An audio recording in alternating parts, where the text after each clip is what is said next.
being proactive right now is really important because the speed things are going to change is going to catch people off guard.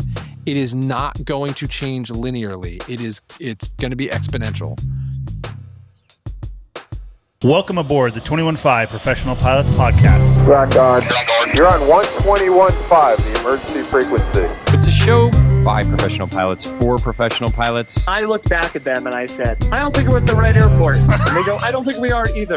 Each episode, we bring you fascinating conversations with industry experts. I think I should be a go-to on how to deal with 63, 64-year-old men. You're going to chase it like a dog chasing a school bus. But we're not just about the serious stuff. We're here to have fun. And I like to sit with pilots a lot of times. I always say they're better looking than Tom Cruise. It's a whole thing. The 21.5 Professional Pilots Podcast is your destination for everything aviation, whether you're cruising in the flight levels or just starting your journey. And now, back on the show is your aviation advice ace, James O'Neill. Advice and ace rhymes. Good job, brother. I know. I was struggling. You guys didn't see Max was shaking in fear over how he was going to make that one work in the background. This is a big, Max, I mean, all of 2026, all the pressure is on you here as we do our 2026 hiring update with James, and hiring ace is all you got. Aviation. Okay. Aviation hiring. What did I say? All right. I don't even know. I'm on a PM, dude. I'm in bad shape. Well, as regular listeners know, James O'Neill is joining us once again to give us an update on all things pilot jobs. What's the hiring going to be in the coming 12 months? James's crystal ball just came out of the shop. It is firing on all cylinders. He just got the oil changed. I don't know what else you do to a crystal ball to make sure it's polished, I guess. So hit it with Pledge. I'm not sure. Welcome back, James. Pledge, that's right. You take the crystal ball Yeah. and you use Pledge. Yeah. High quality. Just clean it up, and Trade you should be able to, at least 12 to 18 months into the future, James, I feel like you've got a very clear insight into I it. can tell decades into the future. It expires 3 seconds after it comes off my lips. So. Right. Look, I think the easiest way to kind of talk about what's going on right now is I will just read through the folks of where they've gotten conditional job offers in the past week. Alaska, PSA, SkyWest, United, Delta and United, Piedmont, GoJet, Delta, Southwest and Alaska, Southwest, Piedmont, Endeavor, United, American, Frontier, SkyWest, FlexJet, Delta, American, on and on and on, right? So that's just the past 2 weeks of client successes that we've seen in terms of where folks are getting hired. So that's a pretty big uptick. 2-3 months ago, most of what we were seeing was United American. Now, it's pinging all over the place. We're seeing it at the regionals. We're seeing it at the ultra low cost. We're seeing it at the legacies. And it's a nice mix because one of the things we were talking about before we kind of got on was our client base is made up of low time folks going for their first jet job, military folks transitioning out, whether they're rotary transition or fixed wing, corporate pilots that are looking to transition into the airlines, and then regional pilots that are looking to transition up to the majors, and career 2.0 guys, right? So figure somebody in their 30s or 40s that are transitioning over. So we have a wide mix of people.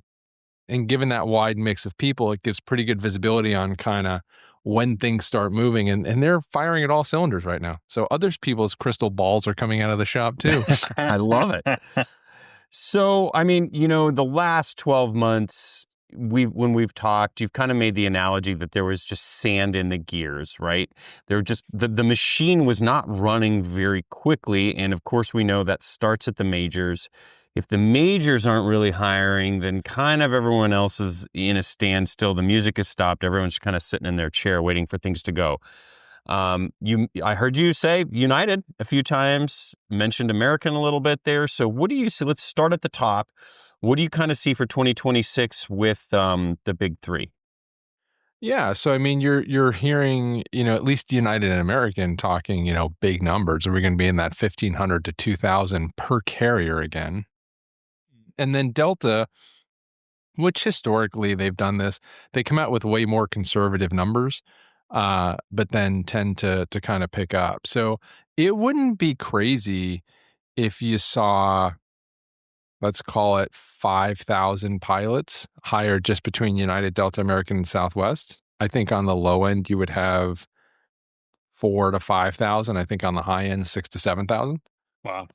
Based on what the projections are. Now, I don't know if anybody watches the news, which if you do, stop doing it. It's not good for your depression. But, there's lots of things going on with affordability and travel and people getting let go from work and who's spending what on the holidays. So, but for travel, apparently people are more than happy to spend the cash right now. So, and clearly the airlines believe that that's going to continue. You have Spirit, which announced they're changing their direction on furloughs. CEO of Frontier, I believe, was just moved around. So now there's rumblings of, hey, are they going to talk about a merger? So you could have some really exciting things on the horizon happening.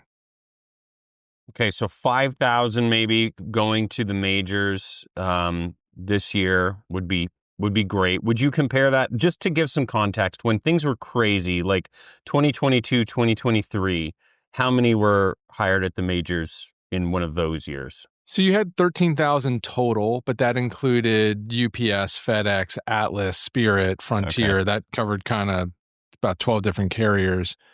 If I remember correctly, we were in that like 6,000 or 7,000 number for just United, Delta, and American. I mean, they were each doing about 2,000 a year. So 200 a month.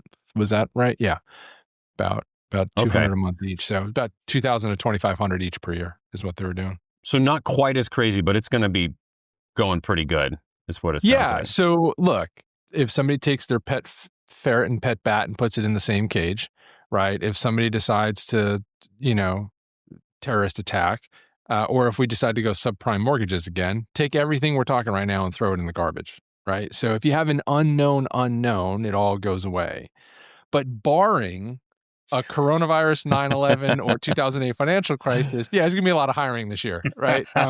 And that, look, it's and you guys have obviously experienced this as well. It's tough. The way I like to explain this is, there's a whole bunch of people that are going to an amazing concert at the whatever local massive stadium that there is.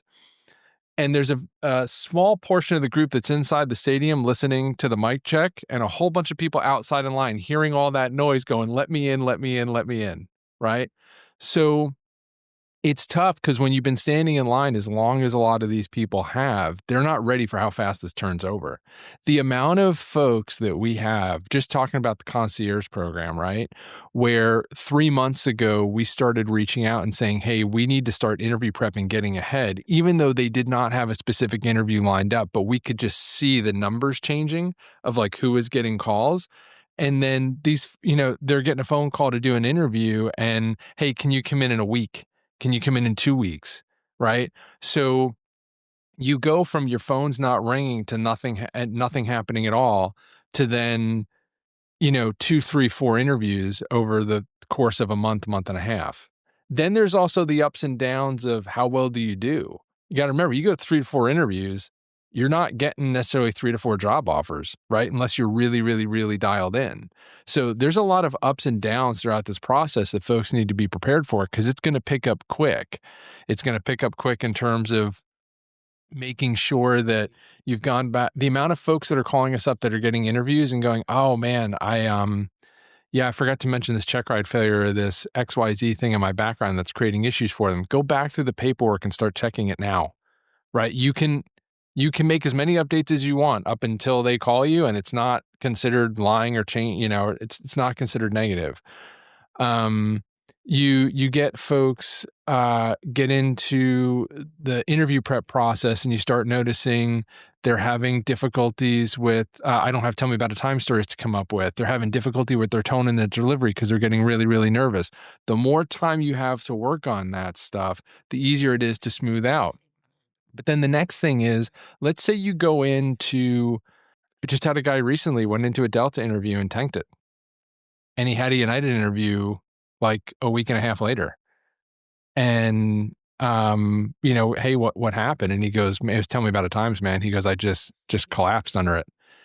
Well, we took that week and basically 3 or 4 times we met, just focusing on those tell me about it times, went into the United interview and got the job.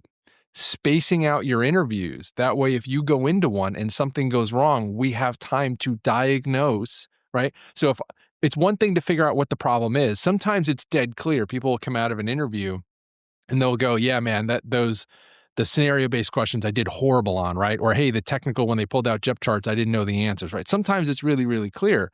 But there's a lot of times where people walk out of an interview and they go, man, I feel like that went well. Max, Southwest right now has got a super high rejection rate for the folks they're bringing in and interviewing. We've seen interview days where they've had a 60, 75% reject rate, Wow. Whoa. right? Where folks are walking. It's like the soup guy in Seinfeld. Yes. Yeah. No job for you.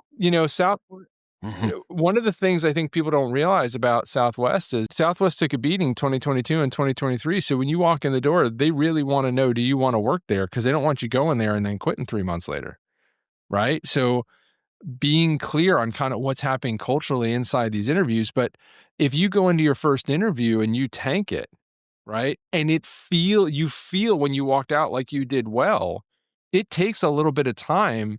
We do a debrief with everybody who's successful or unsuccessful to find out what types of follow-up questions did the recruiters ask, how was their body language when you did certain things, so on and so forth.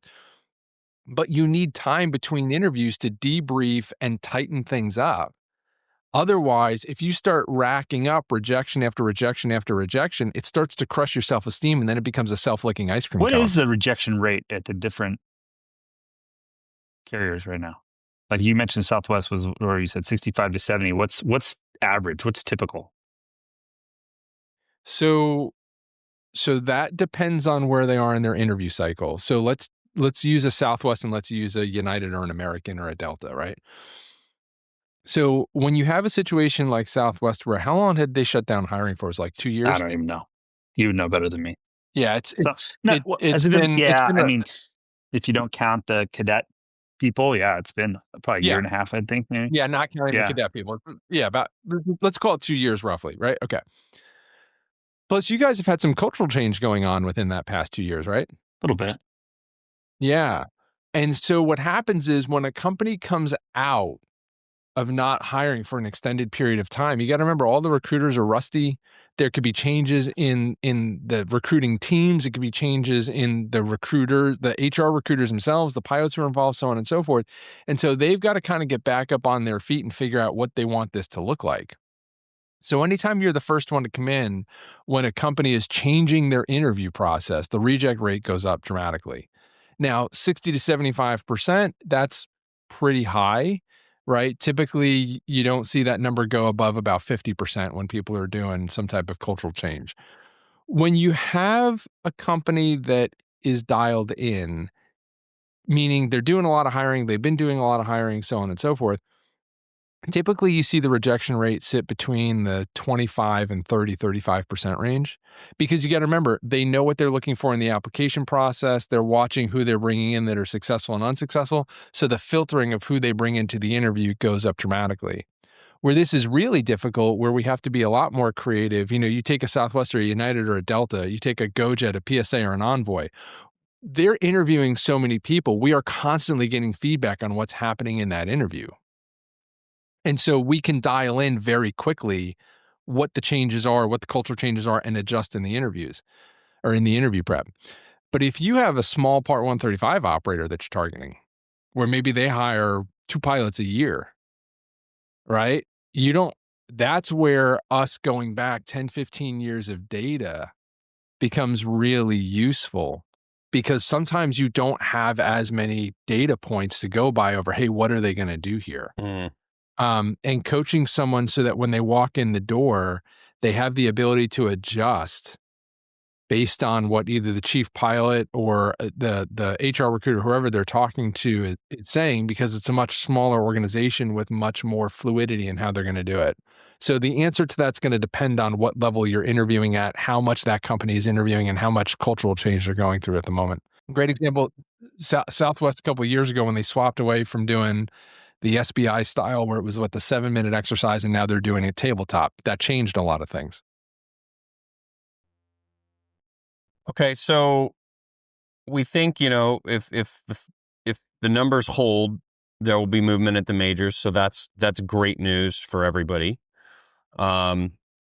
We've got a lot of regional folks that are ready to make the jump. We've got people in cadets programs that are ready to make the jump, and we've got corporate folks that are ready to make the jump. How do you see the cadet programs and some of these other programs? Is there any carriers that are going to have less class space because they've got a big pipeline already?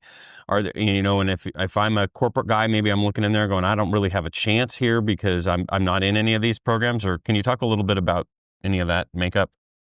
Yeah, so we're watching an increase in corporate pilots getting hired by the majors again. So if you think about it, right, when the majors increase their hiring, they can only afford to take so many regional pilots. If they take too many regional pilots, you run into the situation we ran into in 2022 and 2023, where you got to start parking regional jets and you got to start canceling flights because it takes at least 2 years to create a 121 captain. Once somebody comes in the door, right, they need either if they're coming ex-military, they only need 500 hours of SIC time, but everybody else needs 1,000 hours of SIC time. So every regional pilot that they hire takes them 2 years to replace them, right? So as the legacy airlines start increasing their hiring, you start seeing they do a more even mix of regional captains are hiring and regional first officers. But they really start going outside that pipeline, and they're going to start going to places like Frontier. They'll start going to places like Spirit. They'll start going to places like Avelo and NetJets and FlexJet. They're going to go to other places where they can trust the quality of the training and the quality of the pilot, but it doesn't rob from their regional structure. Have you seen where you would think it would make good business sense for American to hire as many of their competitors' regional partners as they could, and the same with United and the same with Delta, to preserve and they would all cross And do that. But what do you think what do you well, think I'm they're just doing? curious. Is that a thing? Right. That's why when a recruiter goes, the fastest path to X Does is not fly for the this. regional partner. Yeah. I wouldn't necessarily pay too close attention to that. I would go pay attention to who's actually getting hired. But I mean, I'm just saying the trend data supports that theory that it does, but it creates a complicated set of issues. So if let's do brand A and brand B, right? Okay. And brand A goes, we don't want to take from our regional. That's going to create some issues. So what we're going to do is we're going to poach from brand B's regionals, right? If brand B is not doing as much hiring as brand A, that's really effective, right? Because they're just robbing from their regional structure and they can't turn around and do the same thing.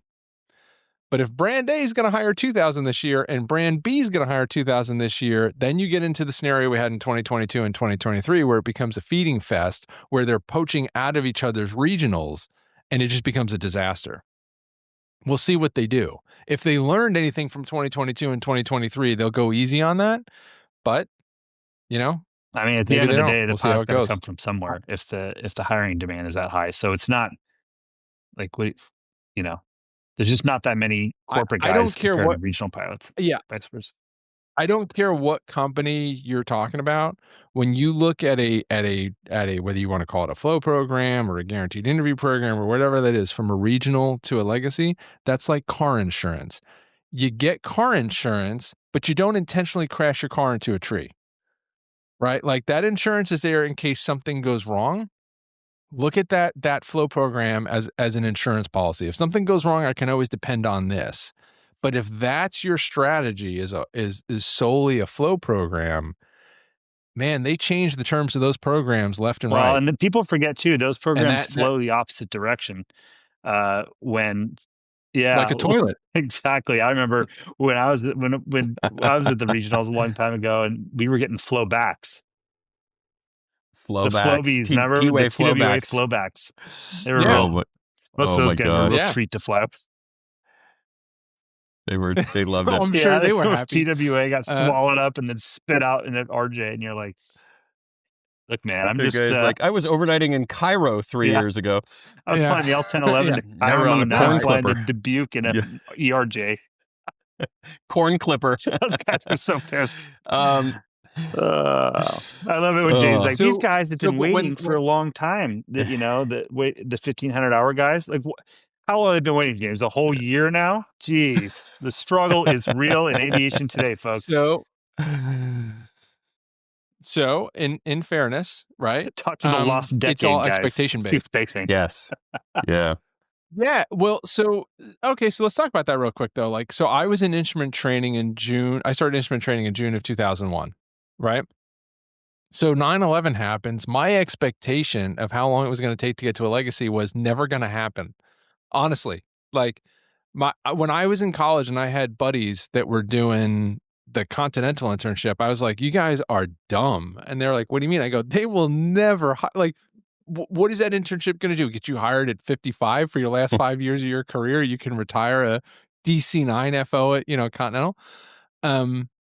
So the expectation was, hey, this is going to take a really long time. So how I planned my finances, how fast I did my flight training, how much I was willing, where I was and was not willing to dig into debt, was all built on an expectation of how long is it going to take me to get hired. Oh, and by the way, my starting pay at Republic and Colgan was both like 20 grand a year, right? So I was able to plan around that expectation. If you were told, hey, dig yourself into 6 figures worth of debt and you're going to get there in 18 months, and then all of a sudden it's 2 years, 2.5 years, 3 years, and you're like, shit, I got all this debt. I took the debt on because I was looking at a regional job making 90 grand a year with my backup plan being a corporate job making 80 to 100 grand a year. And now you're CFIing making 20 or 30, right? That's where you're getting that from, is they're no pun intended running out of runway for, am I going to make it to that first job before I run out of cash? The other thing that's tough, because I do a lot of coaching sessions, not just with let's call it like a younger CFI, but the career 2.0 guys, right? If they're making $150,000 a year, they're trying to time when are they going to quit their job. And so, what are you going to do? Turn to a guy and go, yeah, man, go all in into flight instructing, take $130,000 pay cut. Oh, and by the way, sit at the airport all day long. I'm not sure if you're going to fly, right? So there's a lot of delicate planning in there over, okay, what commitments do you make at work where your current like real adult paying job is? What commitments do you make so that when this does flip around, or when you do get that job, you can take the opportunity and not burn a bridge? Same thing. You've got CFIs where the parents are like, I want my kid out of the house. Get my kid a job, right? And so you end up having a lot of conversations with the parents over like, okay, how do we time out the debt reduction? Are they living with you, living by themselves, so on and so forth? So it's more of an expectations thing than it is a like, oh, poor me. And the expectations are centered around, I need to just survive getting to that first job. If I can get to that first job, the finances all work out. But it turns out whoever they got the loan from doesn't actually really care whether they have a job or not. They want their $1,000 a month loan payment now. End of story. Maybe it's $800 a month, maybe it's $1,100 a month, but they want their cash. So I don't know if that makes any sense. No, I'm not trying to look. I was in the lost decade. It sucked. Hopefully nobody else has to experience that. But my expectation was it was going to suck. Yeah.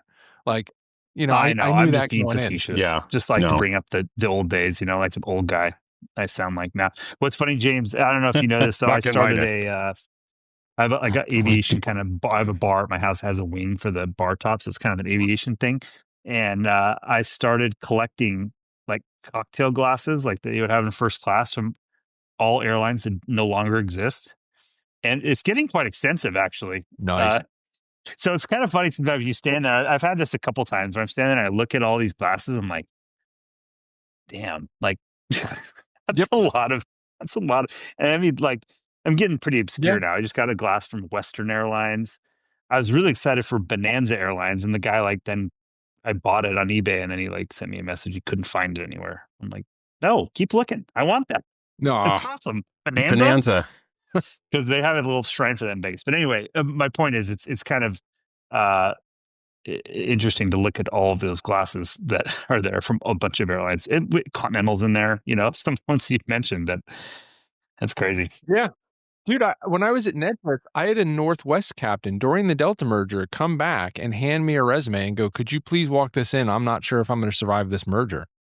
Like, people look at Delta and they're like, oh, why would you not, want to be a Delta pilot? You're like, well, at that time, they didn't know if it was going to survive. Yeah. Like, I know. That just was the so mindset crazy. is so different. Dylan and I had a neighbor versus, who was a Northwest captain. Remember that? And then he like went out on medical or something, but he during 08, 09, after that whole disaster, what did he tell us? He was making like $120,000 a year as like a long-time Northwest captain after this pay cuts. We were like, what are we doing? Yeah. You can't people make don't, that back up. it was just a different time with different math. All right, I want to shift gears back to the present here, James. You started by mentioning corporate pilots. We've gotten some emails. We need to give more love to corporate pilots. So we get a lot of communication from corporate guys that are logging PIC time. Maybe they're their local charter operator or whatever. Maybe they've got 2,500 hours total. Maybe they've got 300-400 hours of PIC. Right now, let's set it all. There's a million variables, of course. Is that person competitive at a major yet? Just a regular average Joe? Or what would you say is that corporate window where things are actually like you could have an expectation of being able to go? Yeah. So, I mean, flat out within the past probably 45 days, we've started to see 2,500 with 500 turbine PIC on the corporate side. We've actually had guys 2,500 no turbine PIC time on the corporate side getting interviews as well. Really? Now, okay, hold on a second here. Like, because I don't, I want to make sure that we're being clear with people on what is and is not possible. Corporate's a bit of an umbrella term. It depends on how big and how well known your company is. If you're at a NetJets that has a 121 certified training program, right? If you're at a FlexJet, if you're at a Wheels Up, if you're at a massive 135 operator, where when you show up to a 121 airline interview, they know who the company is that you're working for, right? The weight given to the quality of flying and the training is pretty high, right? Goes back to 2022 and 2023 when they were hiring a bunch of people out of like really small 135s and Part 91 flight departments and bring them into a major airline, and they've never been through that type of structured training before, and now they're failing out because they're literally having trouble just keeping up with the structure. It's not flight safety. And that's not a knock on flight safety, right? But flight safety is a much more comfortable atmosphere. It's a for-profit entity, so they're going to be more willing to adjust around you. You're now going into a meatpacking plant. You're the employee, right? That is correct. And the training department works for Delta or United or American. They don't have to justify keeping the contract, like they've got it. So it's just different. That maybe they've never trained under AQP before, so they don't understand what a maneuvers validation is, or they don't understand how that works. You have people going in and the instructor saying, hey, would you like an additional session? They're going, yeah, sure, throw another one on. Not realizing, hey, you bust the check ride, you just burn that extra sim session over there, right? So having somebody that's been through a larger, more structured training program is going to go a little bit further, right? Because they can, with a higher degree of accuracy, tell you, hey, yeah, you're going to pass the training program. If you're at a very, very, very small operator and you don't have either some type of previous military experience or you don't have some type of previous airline experience or some type of structured training experience, then we really have to make sure when we put that application together that we're highlighting all the reasons on why we know you're going to be able to pass training, right? So that's number one. So when we talk about corporate, it's not one size fits all. You really have to look at each individual person and what is their background, not only in corporate, but outside of corporate. You can weave in non-flying things that they've done. You can weave in military things that they've done. You can weave in airline stuff. There's a whole bunch of different ways you can weave that in, but you have to, if you are a corporate pilot that is not at a large operator, you have to think through, how am I going to demonstrate that I can pass training? Okay. So that's number one. Number two, we're still earlier on, right? So we just recently have started to see that number come down to that 2,500 hour range, which means there's still some fluidity in there, right? We're seeing 2,500 in no turbine PIC time, 2,500 in low turbine PIC time. That is correct. That's exactly what we said when we started to see those numbers, right, Dylan? So when we take a look at that, of course, look, if your dad's a check airman, right, your next door neighbor is the head of communications for, United Delta American, like any of that stuff, right? Right. Yeah. What? Like there are a number of those folks where they've got huge amounts of people internally vouching for them. It could be that they've been doing a lot of networking on their own. It could be that they have family members that are inside the carrier. Um, that always is kind of the first cadre of people that go in with those Right. lower time. That will start to clear out eventually, though, right? It's not going to go away, but it won't be the majority of them. I had a term for that, James. That was a few years ago when the majors started hiring. We called it the year of the dude, and that's when just dudes were getting hired, like not. Well, and the thing that people don't realize about that, and this is why networking is so important, is because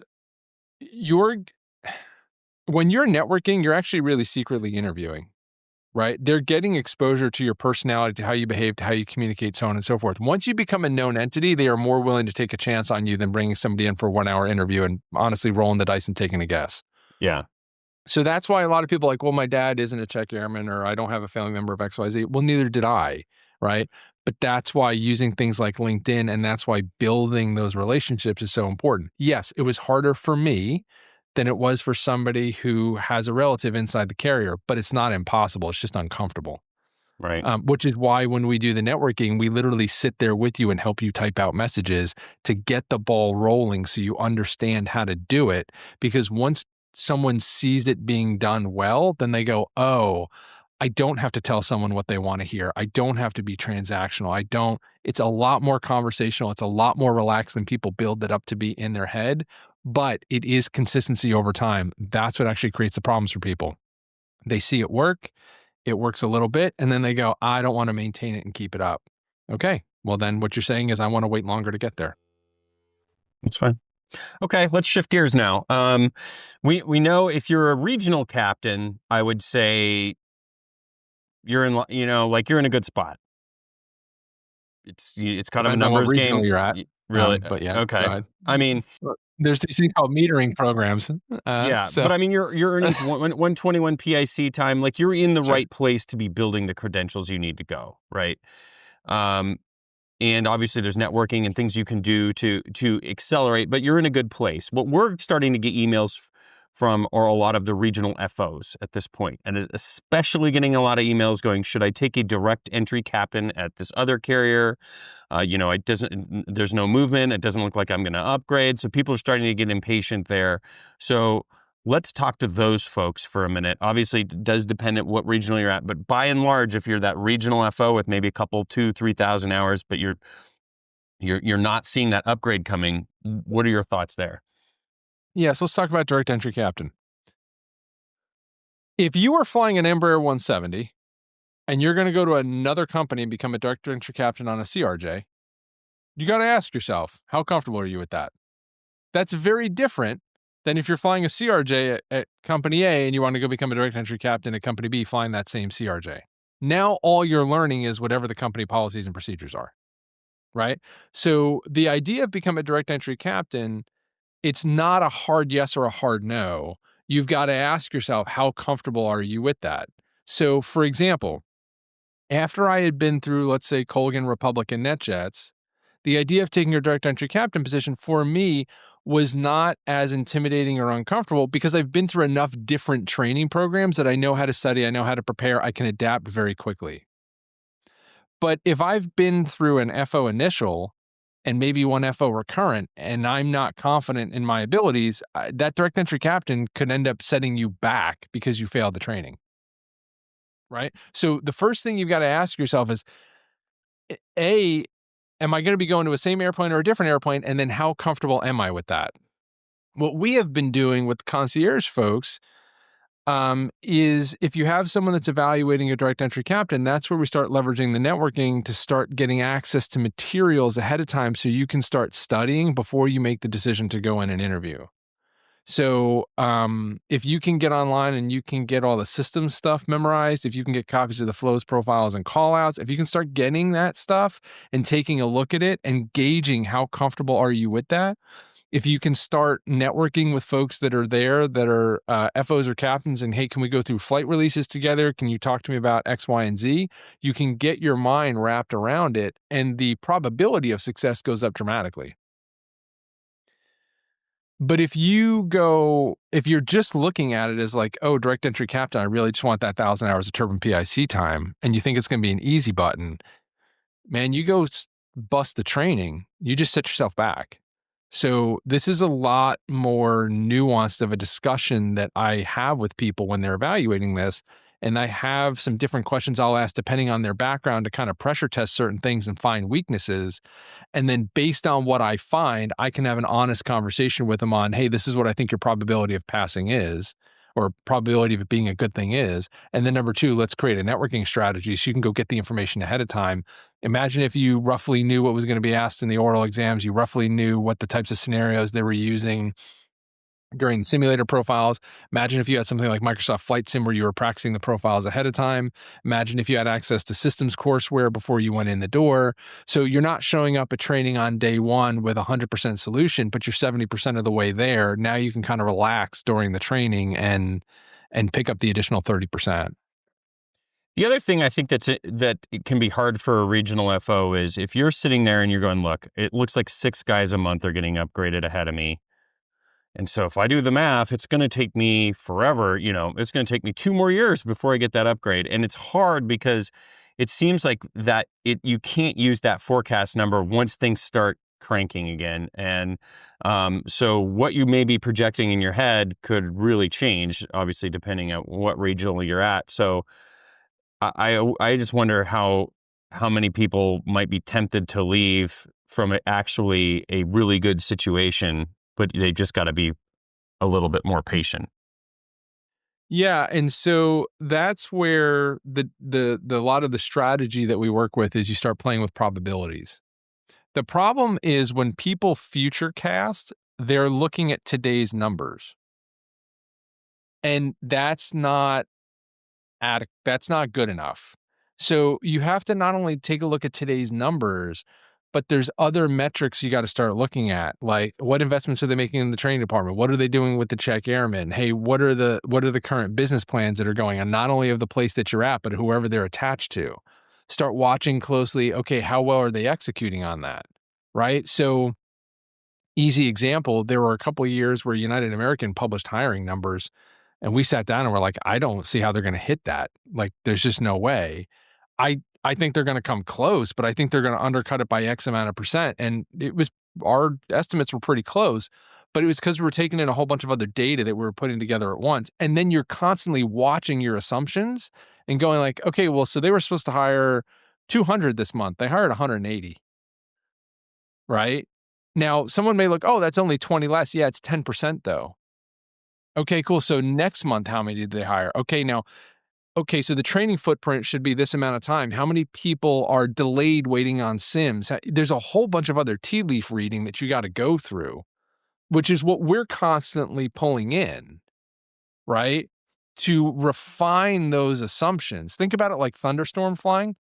Right. Yeah. The weather radar is part of it, but there's also what's everybody else doing? What are the winds doing? What's the turbulence like right now? How much rain is out there? Are we dealing with any icing? There's a whole bunch of other stuff that you're bringing in that is not concrete. You're just using experience to go, this based on 50 other times I've been in this scenario, here's what I think the best answer is. And then God forbid you get caught in some place that's not great. You know how to get out of it quick because you already have 3 exit plans. That's when people are thinking about this strategically, they've got to be thinking about what other data can I pull in to constantly refine my assumption and make sure, am I still on track or off track? Okay. Any other thoughts for regional pilots before we move on? I think the big thing right now is exactly what you said. It's the conversation of, is the right answer to be patient or is the right answer to make a move? And that's not going to be the same answer for every single person. It is going to be very situational dependent, especially when you start weaving in things like pay and quality of life and schedule, depending on where they're going to have to move. Having somebody commute from California to the East Coast for a direct entry captain job at a regional is going to be pretty tough if they have a family. Yes.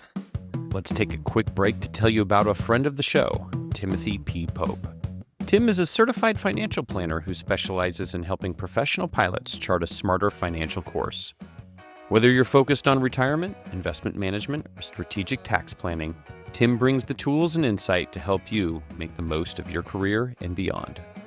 He's also the host of the Pilot's Portfolio podcast, where he breaks down real-world financial strategies designed specifically for pilots.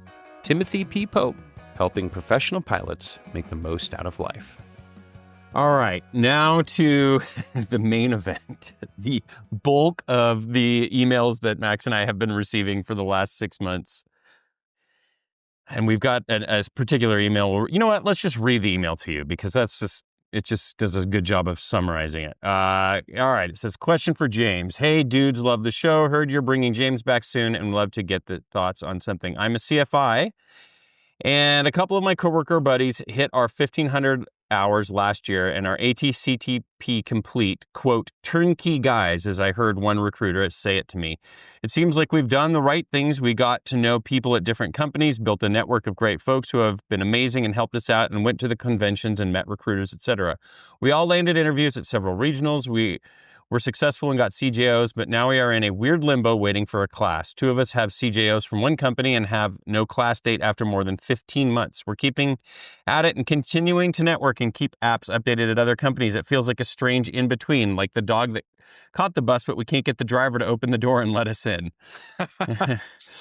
Any insight on what's going on internally at these companies? Is there a benefit to interview a lot and just keep a large backlog of turnkey people? Is it even possible to influence where we are in line to maybe get a call a little sooner?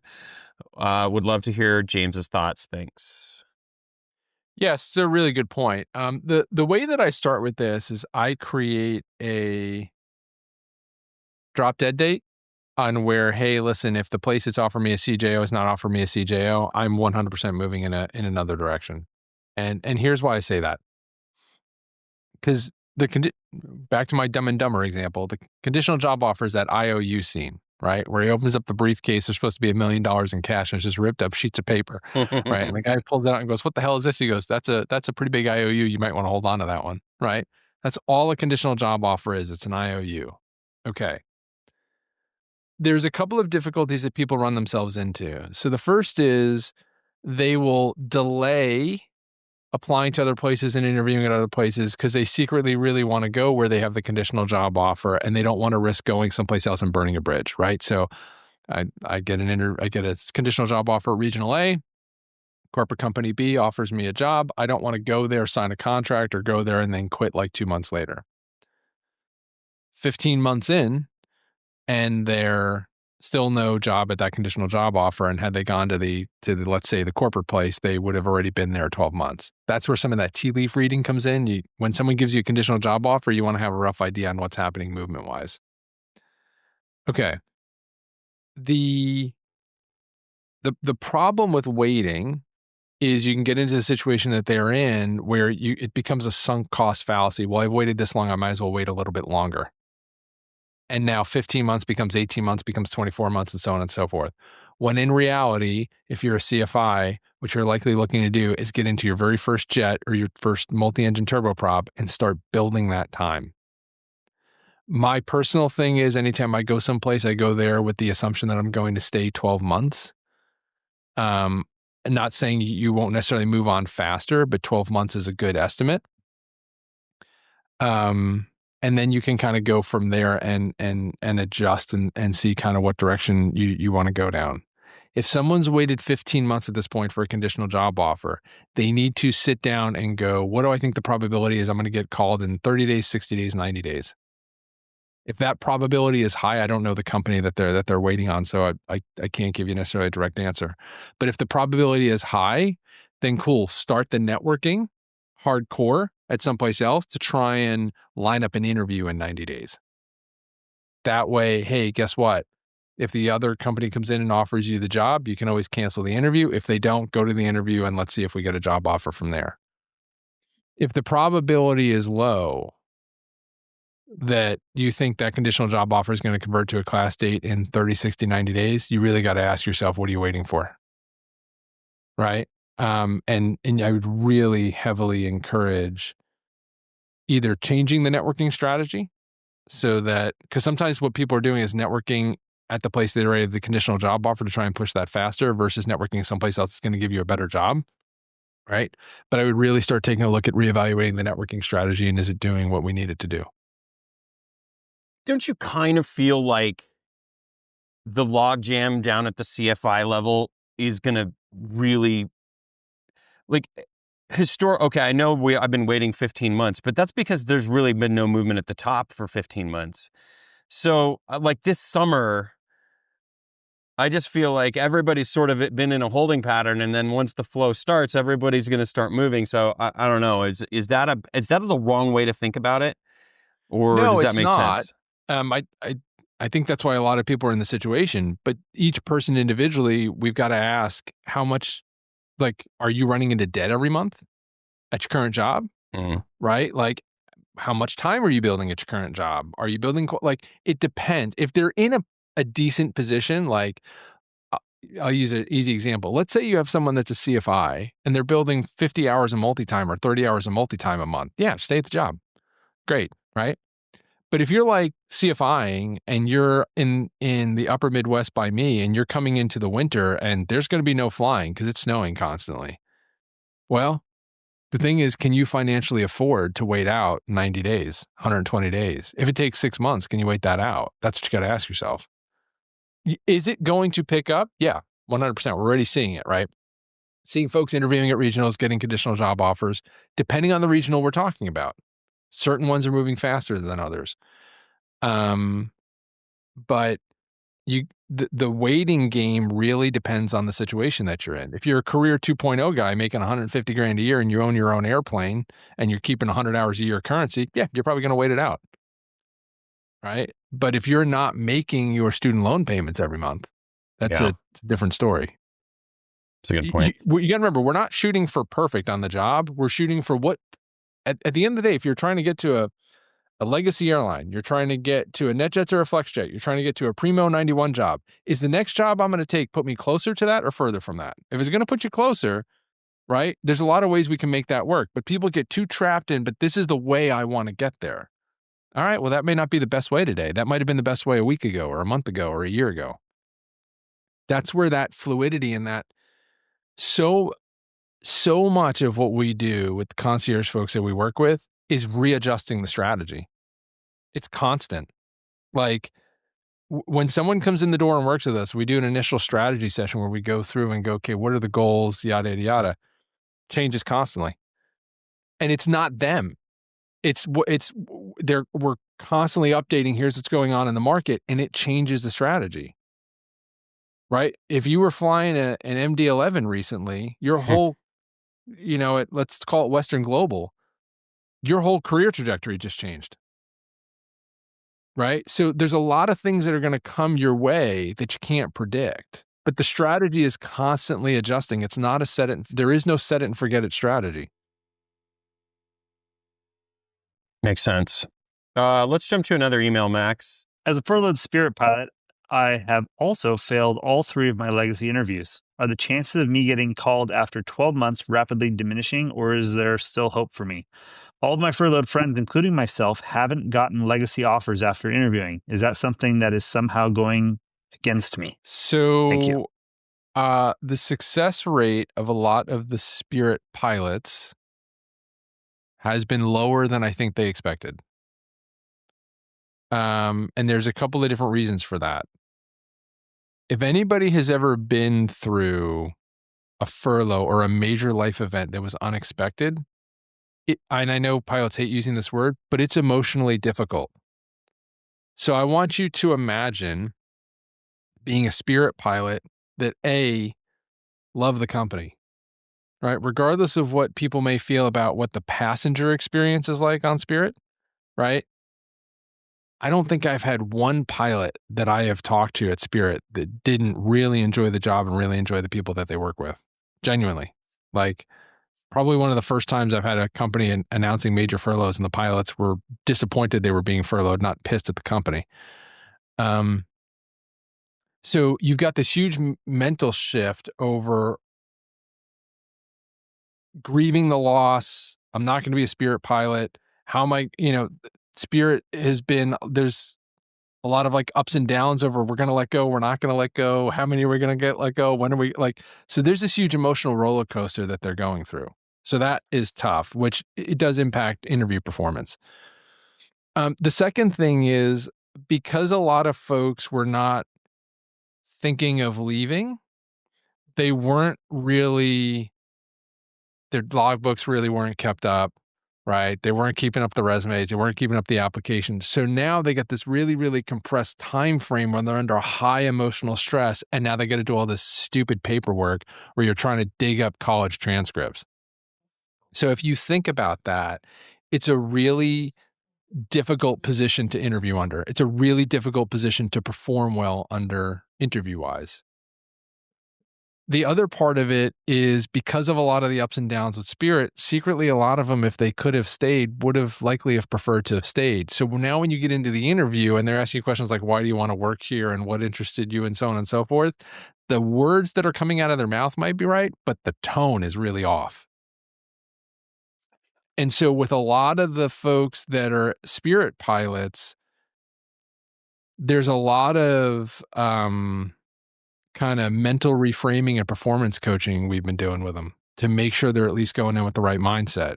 If you're one of the folks that's competing against the Spirit pilot in an interview, going in and getting intimidated because they have more flight time than you do or more type ratings than you do, that's not going to get someone across the finish line. And this person who wrote in is I think kind of attesting to that. In terms of what their opportunities are going forward, if they can get the mental reframing done and they can get the stuff dialed in, the success rate's actually really, really high. But if they go in thinking, I'm just going to go online and read question after question after question after question, I kind of know what I'm doing, not going to work well. Because the recruiters know that you're there because you got furloughed. So the question is, do you actually really want to be here or not? And that is not just dealt with in the why do you want to work here answer. The whole interview, the tone, how you show up with the paperwork, how organized everything is, the whole thing is demonstrating whether you do or don't actually want to be there or whether you're an option, whether that company's an option too for you. It's got to be tough right now to be sitting at Spirit. You're starting to hear merger rumors, potentially. You've already hung on for so long, and then you're just kind of, it just feels like limbo. Well, it goes back to that Northwest example that I used earlier, right? If that Northwest guy had quit Northwest, right, looking backwards, he probably would have regretted that. But in the moment, when you don't know if you're going to be able to feed your family, right? It's really, and a lot of the Spirit pilots are struggling with this. I have a lot of conversations with them over, hey, look, do I stay or do I go? It's a very tough decision and it's very person dependent, depending on your financial situation, where you live and your goals and so on and so forth. But they are under tremendous stress. And so it is easy as someone that has not been through that to go, why did you show up with a messy logbook? Why did you not add all this stuff up together? Why is your application look like a mess? Well, look at what they're going through. Now, that's why we do all that stuff for them. That's why we fill out the application for them. That's why we send them to places to do the logbooks for. Like, we can fix a lot of that so that we're taking the pressure off of you emotionally and we're making sure it's done right. But you got to kind of look, I've been furloughed multiple times. It's really easy to go, well, this is what I would do if I was in that situation, until you're in the situation. And someone asks you, what do you do for a living? And you accidentally say pilot. And the follow-up question is, who do you work for? And you start crying in front of them. Like, you don't know what that's like until you've been in that situation where you're literally embarrassed to go home, because how do you look everyone in the eye? And you're like, I don't know how I'm going to get out of this. Like, you didn't do anything wrong. You showed up to work every day. It's not performance related. Like, you're working at a company that was doing great, and then magically everything flipped on a dime, and it happens quick. So I think a little, not to sound cheesy, but a little empathy to what they're going through is huge, because it is actually really difficult. But they're really underperforming in interviews because I don't think enough of them really truly understood the level of stress and pressure that they're under. All right. Next email is from Dave. This is a Career 2.0 email.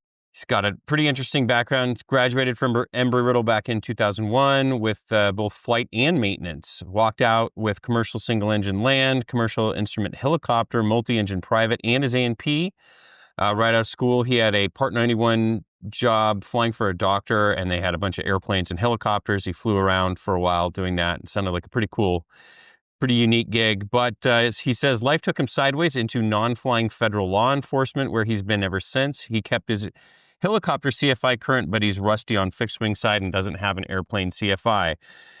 He's retired, getting ready to separate from the government in December of 2028. So it looks like about 3 years from now, wants to jump straight back into corporate aviation, not interested in the airlines. He's got about 3 years left on the job and is trying to figure out the smartest way to prep so he can hit the ground running. Specifically, he's asking, over the next couple of years, should he get his airplane CFI? Should he self-fund a turboprop or helicopter type rating? Should he knock out a multi-engine commercial? What is the game plan here for the next couple of years while he's getting ready to retire? Yeah, so without talking to him, I don't know his age, I don't know where he lives, and I don't know his financial situation. So, okay, he said he graduated in 2001. So let's assume that he's mid-40s. Yeah, so he's mid-40s. Okay, awesome. So first things first, when it comes to type ratings, I am not pro paying for one unless it directly leads to a job. So without having time and type, the type rating is not particularly worth very much. So if Max has a citation and goes, hey, James, if you go out and you go pay for a type rating in the citation, I'll use you 10 days a month as a contract pilot, and I'll pay you $1,000, $1,500, $2,000 a day, whatever it is. I can run the math on that and go, is that worth it to me or not? Right? But that is different than, I'm just going to go pay for a type rating and hope it's going to work itself out. More often than not, it does not work itself out. So when it comes to paying for a type rating, if it's going to directly lead to you getting a job, I'm all pro making the investment. But that's where you network in advance of getting the type rating. If you just get the type rating and hope it's going to lead to a job, that's, to me, is riskier. Not saying you can't do it, but it's just riskier. I'm a big proponent of anytime I'm going to spend money, I got to draw a straight line between making money. When it comes to the CFI and the multi-engine, you're going to need the commercial multi, right? I mean, if you want to go get into corporate and you want to find anything multi-engine, that's going to be important. So that would probably be the first thing I would spend the money on, is go get that. Next thing is I would want to try and time it so the 12 months prior to me applying for corporate jobs. So that's probably 12 to 18 months before his retirement. So he's going to do 2028, he's going to retire. So beginning of 2027, right? I want to be in line so that last 12 months I can have 100 hours, basically a flight time in my logbook. So if I were him, based on what I know, right, is I'd take a look at investing the funds to get the commercial multi. If you can get up to 50 hours of multi, that tends to make it easier to find a job. And then from there, I would take a look at how am I going to time build to get close to 100 hours of currency within the 12 months previous to whenever I start applying. And then probably 24 months out, I would start the networking process. Because you got to remember, networking is consistency over time. So if I have a year of checking in with somebody every 60 days, right, that's 6 touch points, right, to build trust and rapport, so that by the time I'm in that last year and I want to convert that trust and rapport, I've got it built. So people need to start networking a little bit further out than I think they may realize sometimes. Yeah, next one. All right, James. Next up, we have Andrew, 36, grinding away as private pilot certificate at a Part 61 school up in the Pacific Northwest. He's got his check ride coming up soon. Soloed in 9 hours and expects to finish around 42 hours. He's a better pilot than I am. I can looks say like that. he's natural. Yeah, right. Big news. He's been accepted into the United Aviate Academy in Goodyear, Arizona, with a start date of June 1st of 26. That means quitting his current career, packing up, moving across the country. But here's the hang up that's keeping him up at night. Andrew didn't graduate high school due to some heavy family stuff back in the day. He does have his GED, and he crushed the test, scores in the 92nd percentile or higher. Good enough for college credits, even if he wanted them. The big question is it worth the risk to drop everything, spend upwards of $100,000 on the Aviate program to build all his ratings when his ultimate goal is a legacy carrier job? But he's terrified that the lack of traditional high school diploma will block him from even getting hired at a regional once he's got the hours and So, ratings. that's a great question. I've dealt with this more than you might realize. Different people come from different family backgrounds, and they've got different challenges that they're dealing with. I had a individual that called up, he might have been in his 30s or 40s. I don't remember. The age might be slightly off. Had been a corporate pilot flying jets and 4,000 or 5,000 hours flight time. And he goes, okay, I want to start applying to the majors. And so we started going through the paperwork, and I was like, okay, so if you completed college, we'll need a college diploma. And if you completed high school, we're going to need your high school diploma. And he goes, I never completed high school. And I was like, oh, okay, cool. Do you have a GED? He goes, I don't have one of those either. This guy had 5,000 hours of flight time, no GED, no high school, no college, no anything. So I said, okay, I don't think they're going to hire you without at least a GED. So 40-something years old, he went out and got a GED. And he's now flying Airbuses. So is it possible? Yeah, 100%. For us, we're going to leverage that story in the interview. That is done well, will work very well in that person's favor, because I can only imagine what they had to go through to get to where they're currently at. So when you're taking a look at drive, when you're taking a look at motivation, when you take a look at the ability to overcome adversity, when you're taking a look at the creativity, all those things are coming into play. I mean, 42 hours to get his private pilot. I think I was like 42 hours to solo. So clearly they're good at what they're doing, and they're a driven individual. So it's how they frame the story. But in terms of will that hold them back? No, it won't. All right. I like the GED piece. I want to shift gears and talk about this Aviate. And I don't want to single out Aviate. I want to talk about these cadet programs, these higher price programs where people are looking to sign up. Without, knowing all the details of everybody, give me the case of who this is a good idea. Like, who is the ideal candidate to maybe sign up for one of these programs, and who's better off just like, dude, maybe go Part 61 or go cheaper or like, talk about that for a little bit, James. Yeah. So the conversation that I have with people when I have this conversation is, are you someone that needs a structured training program, or are you good at self-studying? So 141 or 61, neither one is better or worse. Like, they're not. You can have a great instructor Part 61. You can have a great instructor Part 141. You can have a crappy instructor Part 61. You can have a crappy instructor Part 141. Like, there is literally, there is no difference in quality. What there is a difference in how is it structured. And so for me, I started out Part 61, and it was tough because I didn't have my study system down. I then went 141 when I went to Riddle, and it was pretty helpful for me to get that structure down. Once I had the structure down, I found I didn't like it as much. I liked the 61 ability to kind of be a little bit more creative, right? So short term, 141 for me was really, really beneficial. Long term, like from an instructing perspective, I enjoyed the freedom of Part 61. So that's the first thing you got to ask yourself. Are you really good at self-studying, and you're one of those like, if Nick is listening, hey, Nick, he did his private in like 35 days, did his instrument in, I think, 40 days. Like, he's on it. Like, self-studying, he's got the ground schools, got the books. Doing it Part 61 allowed him to do it faster. because he showed up to every lesson already knowing everything, flew the lesson 10 times on Microsoft Flight Sim, so on and so forth. Okay. If you're like that, right, Part 141 programs could potentially slow you down. Right? If you don't have your study system down yet, Part 141 programs could speed you up because the structure is going to avoid less hiccups, less mistakes, less so on and so forth. So that's the first part to look at, is your study ability, your study system. And then the second is the financing. If you're using GI Bill from a parent or you're using something like that, you may have to go 141, right? So first thing is, what's your study system? What's your learning ability? Second is, what's the financing options? I could make an argument either way that Part 61 would be faster or slower than 141 and vice versa, depending on the answers to those two questions. But I certainly wouldn't tell you one's better or worse than the other.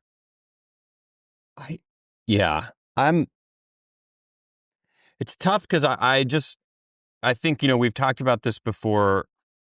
You better go in, if you are going to do one of these programs and you're going to drop that kind of money and it's your money or you're going in debt, just be careful of the assumptions you make about what that program is offering you. Okay, so I want to be clear, because there may be some folks listening that own some flight schools, right? Yeah. There is a difference between a 141 flight school, a 141 collegiate program, and a cadet academy. Yeah. So we got to be careful that we don't lump everybody all in together. If I go down to my local airport and they have a Part 141 flight school, that's pretty straightforward. I can walk down there and I can talk to students and I can talk to instructors. I can find out how many airplanes they have. I can find out how fast are folks making it through the program. When I go to a university program, that's a little bit different because I'm pairing it with a degree. So am I going to start flying in my freshman year? Or is it going to be my sophomore, junior, or senior year before I get to touch an airplane? Right? A lot of these collegiate programs, some of them were getting you in the door really quick and getting you started flying. Some of them you weren't touching an airplane until you were a junior. Right? That's, my opinion, not great. Right? Then you have a cadet academy where it's not taught, it's a university style program, but the college degree portion isn't there. The difficulty is those tend to be bigger schools. And so now I've got to take a look at, do they have the system down? Right? Am I actually flying once a day, twice a day, whatever that looks like? Or am I going to fly, sit around for a week, sit around, because they don't have airplanes that are ready. They're having maintenance issues. They're low on instructors, whatever that is, right? Not to pick on the Aviate Academy, but they had some really significant problems. Right? Which is expected when someone starts a new program. So that's the other thing, is looking at what is the maturity of the program. How long have they been around? Do they have the bugs fixed yet? But they were promising you're going to go from here to here in this amount of time, and they weren't hitting those targets even remotely close. And so every place is going to give you a projected outcome. Great. Go talk to this is where the networking comes in. Go talk to people that are there and go, are they meeting the projections? So I just want to make sure when people are evaluating flight schools, all 141s are not created equal. All 61s are not created equal. You got to go down and talk to the flight school. You got to talk to the instructors and find out, hey, look, how's this going to fit for me? Did you have something, Max? Just a different question, James. When somebody that's in high school or getting ready to graduate this year, and they, the parent signs them up to you and says, hey, James, do I need to get a college degree to be an airline pilot? What are you telling people right now? Yeah, so I have that conversation a lot with folks. And so it depends on the maturity level of the person that we're talking to, right? So that's number one. But if they've got their stuff together, you can time it where you just do the flight training and then don't do any type of college. You can do the flight training while you're doing a 2-year degree, get a job, and then get the 4-year degree while you're doing that. You can do the flight training while you get a 2-year degree and stop there. You can do the flight training, get a job, and then get a 2-year degree. So is it a requirement listed on paper? Not for a lot of the places people are going to go. But if you're not going to have that, you got to supplement that with some type of experience. Right? So when we see folks that don't have college degrees and they've started a company or they've managed a restaurant or they've done all these other things, that's their college degree, right? But if you're planning on, if the idea is I want to get there faster by skipping the degree, that won't necessarily get you there faster. I would think about how do I pair the education with the flight training and a full-time job, right? So if you go in, do all your flight training, let's just do it with a 2-year degree, right? So 24 months later, you got all your certificates and ratings and you got a 2-year degree. Now you're 20 years old. Okay, great. I'm going to go flight instructor for another year and a half anyway, because I can't get hired by an airline until I'm 21, right? Now you hit your 21st birthday. Now you get hired by, let's say, a regional. You're making, let's call it 90 grand a year. Go take that money and go invest it to go get the other 2 years of the degree while you're at a regional. Now, guess what? You're 24 years old going to a legacy airline going, I got out of high school and bam, I went straight at it, did a 2-year program so I can accelerate my flight training, right? Once I completed the 2-year program in the flight training, I knew I had to wait 24 months to get to the airline. So I used that to build all my flight time. And then as soon as I got to the airlines, instead of having my parents pay for it, I invested my own money to go pay for XYZ degree. Yeah, you're going to be a top person going in and interviewing. I mean, I know there's obviously no way to know, but do you ever foresee that requirement coming back again? I think on paper, I don't know why they would. And unless they had just like if hiring really dropped down, like you remember when we were applying to airlines back in the early 2000s, master's degree was competitive. I had between 2010 and 2015, the amount of coaching sessions I did where people asked, should I go get a PhD? Right. And now we're talking about, should I even get a 2-year degree? Right. So it fluxes up and down depending on what the hiring is. The thing you got to remember is competitive hiring minimums are not dictated by the airline or the corporate company you're applying to. They're dictated by what qualifications everybody else has that applied with you. If every pilot applying has a PhD, well, now the competitive minimum is 2 PhDs. Right. If every pilot applying has a bachelor's degree, then bachelor's degree becomes what's competitive. They've got to use something to screen you out.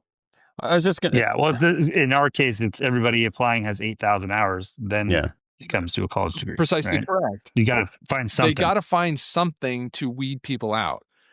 And so the difficult thing, if you have someone that's really, really motivated, a lot of times the difficulty they struggle with is, I'm going to go to college for 4 years. It's going to slow me down. It's like, yeah, if you do the 2-year degree while you're doing the flight training, then you're 20 years old, right? Go take 2 years of flight instructing, go get hired by a regional. As soon as you're out of training, you have another 1.5 years, 2 years before you're going to make captain. Go get the rest of the 2-year degree. Now you upgrade. It's timed perfectly. Yeah. I think going to college, meaning like going and moving into a dorm and staying there for 4 years, or obtaining a college degree, are two different things, right? And I think that is correct. You have to have the flexibility in this business. Probably going to college maybe isn't the best move, but obtaining a college degree doesn't seem like it could be a bad move. Yeah, and speaking honestly, I needed to go to college. I needed that time. I was not one of those kids that was like, ever since I was a kid, I wanted to become a pilot. I decided I wanted to be a pilot at 17 and a half years old.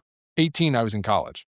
I needed that time to develop and kind of learn about the industry and figure things out and have a structure, right? So it is really important. You brought up a really good point, Max. It is really important for people to take, immaturity is not a bad thing, right? It's not immaturity like you're going out and beating down people's mailboxes. It's just you haven't had time to develop and figure out who you are and what you want to do and what you want to achieve, right? So that's why when I do these strategy sessions, a lot of times it's with the parents and the kid, and we're talking through these things, and I'm asking in-depth questions, because there's sometimes, man, we're like, I'm coaching kids that are like 17, and I'm like, shit, man, like I was not where you were at 17. Like it's pretty impressive to watch. Like When you have someone that like knows exactly what they want to do and they know how they want to do it, and they're the one doing all the research on like the financing, and the parents are like, we can't keep up, like that, it's really cool to have a conversation with someone like that, right? Sometimes it's female clients, sometimes it's male clients, but when you get someone that's just they just know what they want and they're driven, great. I wasn't that. It wasn't that I wasn't driven. I came late to the game on what I wanted to do. So don't pressure yourself. Like, I've been successful in the industry a little bit, right? Like, you don't have to have it all figured out at 17 or 18 years old, but you have to be honest with yourself over where you're at so we can structure a program around what's right for you personally that's going to set you up for success. Not, here's what my buddy's doing and I think I should do that as well. Yeah. One last thing to wrap this up on this kind of this flight school and thoughts. If things, a lot of ifs here, we could see a scenario where we get a lot of flight instructors starting to get hired as the regionals start to pick up hiring again. You mentioned there's a lot of growing pains, James, with some of these schools, especially if they've got too many students and not enough instructors. That would worry me a little bit. If I was starting flight training right now, just kind of knowing what I know, I could definitely see a scenario where I'm getting into school and there's just not enough instructors to go around. I'm wondering, like, would I be smart to look at a Part 61 school and find, somebody that's a career instructor, or maybe they do, they're maybe not that 25-year-old guy or gal that you're like, this person's probably leaving soon. Well, no, but let's take that Part 61 program, right? So, for my private pilot, I did it over 8 months because I was in high school. I went through 7 instructors, right? It was horrible.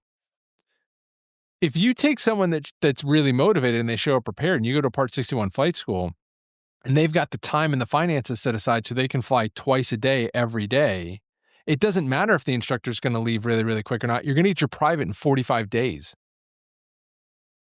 You can structure the training so that you keep the same instructor through that course, but the course timeline is cut down. Once you get to your commercial, in my opinion, you guys may disagree, but once you get to your commercial, the idea of changing instructors is not as big of a deal because you already know how to fly an airplane. But in private and instrument, those two, keeping the same instructor, in my opinion, is really critical because every time you have a new instructor come in and teach you a different technique, it's not that their technique is bad. It's you haven't mastered one technique yet. Yeah. Adding in 3 more is just adding in dollars and hours of how much flying you're going to need to do. That was why it took me 70 hours to get my private, because every 10 or 15 hours I was changing instructors. Well, here's a new landing technique. Well, I kind of suck at the old one. Can we not move on to the new one yet? Right? Like it's hard. And so if you have a 141 program that is structured to have you fly once a day, twice a day, then it really doesn't matter if the instructor has a high turnover rate because they're probably not gone in a month or 45 days. Same thing. If you go to a Part 61 flight school and you have a full-time instructor that's looking to build time really, really fast, and you're like, I'll show up twice a day, you have their full attention. It's when you're going into a situation where there's a high turnover instructors, you need to shorten the time frame of the training course. That's why I tell a lot of people, don't start the flight training until you have the entire dollar amount for the flight training squared away, whether it's through financing or direct cash, because otherwise it's just going to cost more. The idea of like, go out and fly, take a week off, fly again, take a week off, fly again, that's why it took me 70 hours. I flew every Saturday. Well, that means if there was bad weather that Saturday, it'd be 2 weeks and I wouldn't fly an airplane. Oh, and then I have an instructor change. You see how that kind of compounds up? Yeah. So if you're correct that if they're going to have high turnover instructors, you need to find a program that's structured for you to get through the course fast. That way you don't have a lot of changeover. Just for private and instrument. Once you're through that, you could change a flight instructor every lesson on commercial and it's not going to matter. Yeah. Yeah. I know we've gotten a lot of emails and even back in our days at Embry-Riddle, just seeing that there were times when the churn was high and you would just see students through no fault of their own get stuck in this circle of just new just instructor, floundering. and they're just floundering, and there's no stability there. And I can see a scenario where we can start to see, high instructor turnover in the next 12 months, potentially. And so that's another thing to think about, I think. So I had like 7 instructors for my private, my instrument, commercial, multi, CFI, double I, and MEI were all done with the same instructor. It was tremendously, he knew my learning style. He knew my personality. Yep. We would be sitting in the airplane and he'd go, "Hey man, I think you're getting a little bit overloaded. Let's take a break." Like it was dramatically, that didn't mean I didn't fly with other instructors. Like, before a stage check, he would go, "I'm going to go put you up with this guy over here." Like it wasn't that I didn't fly with other people, but the primary instructor I had was the same guy. And that was hugely different. Yep. Hugely different. Yep. All right. Well, we have covered a lot of ground today. Any final topics you want to hit, James, before we wrap this one up and put a bow on it for all of our listeners for 2026? We are getting booked out super far.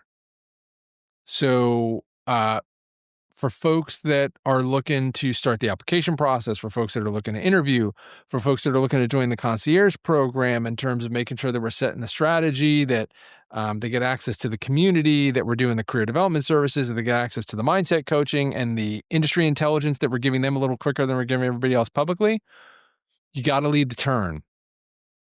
Being proactive right now is really important because the speed things are going to change is going to catch people off guard. It is not going to change linearly. It's going to be exponential. And so when you're 6 to 12 months away from making a change, you want to reach out. Doesn't mean we're necessarily going to start working together, but we can start shaping what you need to be thinking about and finding the time to work together. That's why when they go to the website and they click on the contact us, they can talk to us for free initially. The earlier you reach out, the more proactive we can be about setting up a plan. It's not fun for us when you get jammed up and go, "Oh, I've got an interview in 2 weeks." We can provide you the sessions in that amount of time, but you're not getting the same value out of it. I was just going to say, for listeners that weren't around 2 years ago when we would talk to you, you'd be like, "Yeah, and my phone rings every day. I got an interview in 7 days," and you're like, "Yeah, we can do a little bit, but it's just it is hard because of the last 12 to 18 months. It's been tough because everything's been moving at a glacial pace. But man, I remember those days a couple years ago where it all happens very quickly, and you got to be ahead of it." Yeah, look, we always try and react fast, but we prioritize the people that we're working with. So it's one of those, the more you lead the turn, the more proactive we can be. Leading the turn and reaching out and having a conversation is not a commitment to actually sign on or start working, but it helps us start to set the strategy. If we can set the strategy, you're going to have less surprises, and that's what this is about. All right. Well, another great session, James. We really appreciate it. You mentioned your website. We'll have all of those links in the show notes so folks can get in touch with you and lead the turn. I like that new analogy. It's been great. Appreciate all of the wisdom that you've shared. We're looking forward to an exciting 2026. No bats and weasels. No subprime mortgage meltdown. No. As millennials, we wonder, can we make it through a 3-year stretch without a major crisis? Where did the bat and the ferret cage metaphor come from? He was talking about Corona, COVID. brother. That was the original thing that they. That's originally what they said. Totally caused over my it. head. I was like, Yeah. Where did the that's ferret originally come from? at the wet market. That's what they said it was. Did they sell ferrets in Wuhan at the market? That's originally. I don't know if you remember if anybody wants to go back and needs PTSD, go listen to those Corona episodes. They were No. I know. Those were rough. I need to go back and listen to one of those. I don't think I want to. I feel like we're due. I'm going to say 2026. My crystal ball shows UFO over the White House. I think that's what's on the menu next. So, is that good for pilot hiring or not? I'm not sure. But All right. Well, James, we always appreciate your time. Love catching up with you. All your info's in the show notes. Looking forward to an exciting 2026, whatever the future holds. Until next time, remember, flexibility is the key to air power. Thanks, James. Always informative.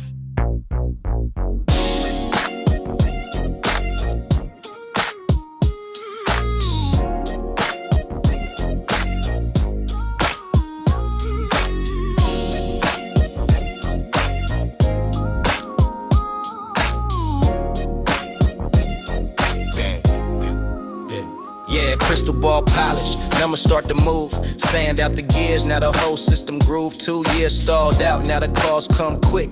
Phone go from silent to a triple book blitz. Reginald's humming, Major's back in the race. United Delta, Mary picking up pace. From CFI grind to the left seat dream. Careers in motion, not as stuck as they seem. But don't get sloppy, keep your apps airtight. Log books clean, stories ready every night. Market don't wait, it turns on a dime. Mr. Prep window, you're behind the climb. James in the mix with the long range view. Hiring ain't linear, it's exponential, dude. One interview, tanks learn fast, reset. Next one up, different airline, better bet. Corporate to 121, regionals too. Different paths forward, gotta choose what fits you. Patience versus action, it's a personal call. But hope ain't a strategy when the pressure's on y'all. Rate the tea leaves, Sims booked. Class is tight, this wave's gonna hit, better paddle it right. Need to turn early, don't wait till it's late. Because when it pops off, it accelerates. It's the frequency pilots, tune in and vibe. 21.5, where the pros come alive. Checklist, jet fuel, and stories that fly. It's the cockpit crew, now let's take it sky high. Pilots, tune in and vibe. 21.5, where the pros come alive. Checklist, jet fuel, and stories that fly. It's the cockpit crew, now let's take it sky high.